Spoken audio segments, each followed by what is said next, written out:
serve. And I, for those of you who are with us last night, I spent a lot of time telling you about some of those experiences and how great they are and so on. So since independence, nearly 63 years now, we've had self-rule, we've had 3 administrations, actually 4. This is the 5th administration. And in addition to, peaceful transfer of power, we have been relatively stable except for when we have had challenges such as we did in 2007 and when we have had, security challenges of one kind or the other. We are the anchor state in East Africa, and on the Horn of Africa, that's how we are perceived. We are the most influential and probably consequential environment within the Horn of Africa. Believe me when I say this to you, because of my exposure and travel, we are some of the hardest working people on the continent. And, we have one of the most educated populations. The reason why people choose us for investment and so on is the leverage we have is the human resource capacity that we have in our country.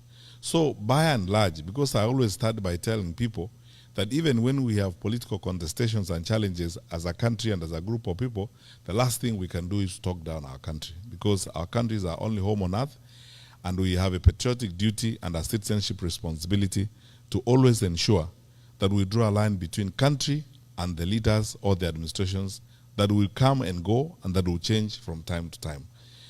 Our country, by and large, is okay. The fundamentals of our country, right from independence, are such that we could do even much better than we are doing right now, which I'm going to come to shortly. But I have to say this to you, and if I didn't, I will be lying to you.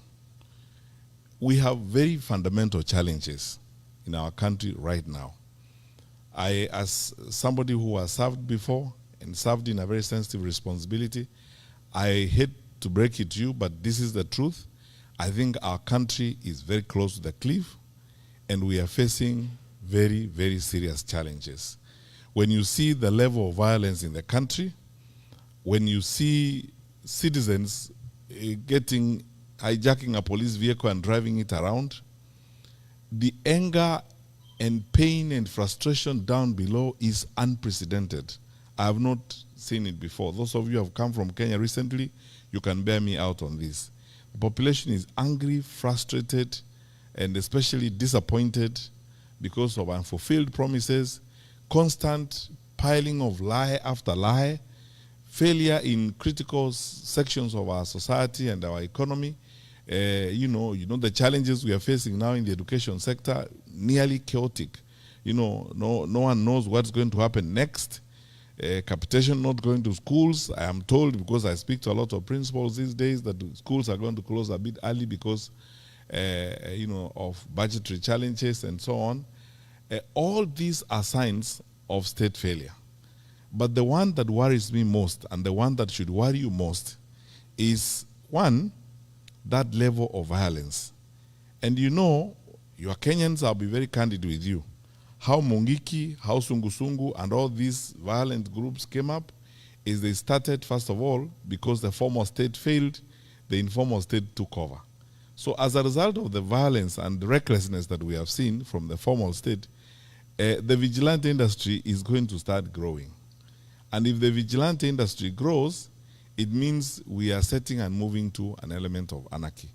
That happens when our leaders are making excuses, and saying, it is this tribe or that tribe. It is the Kikuyus who are trying to destroy government and so on. I said in public the other day when I was in Kiambu that, this has been essentially a history of excuses. In the first year of the administration, they said it's Uhuru and his administration that left us empty coffers, that didn't do anything, and so on. Whole year. The following year, it was Raila and Asmio and the Luos who are bringing maandamano and causing problems. Whole year gone. The third year, it is ni Wakikuyu wanataka kuharibu serikali. The fourth year, it will be ni Wakisii na Wakamba na Waluya wanataka kuharibu serikali, and so on and so forth. that's why I said there's nothing wrong with our country, except that we elected through a democratic process incapable leaders who clearly, sometimes you wonder whether they had a plan to govern or they had a plan to do something else. Because if they had a plan to govern, we will not be in the state in which we are. And now, I want to answer the first question, Kathy, you asked. What would be the difference? I want to be absolutely frank with you. I am here and I am interested in running because I believe that I will offer better management and better coordination of government than what we are seeing.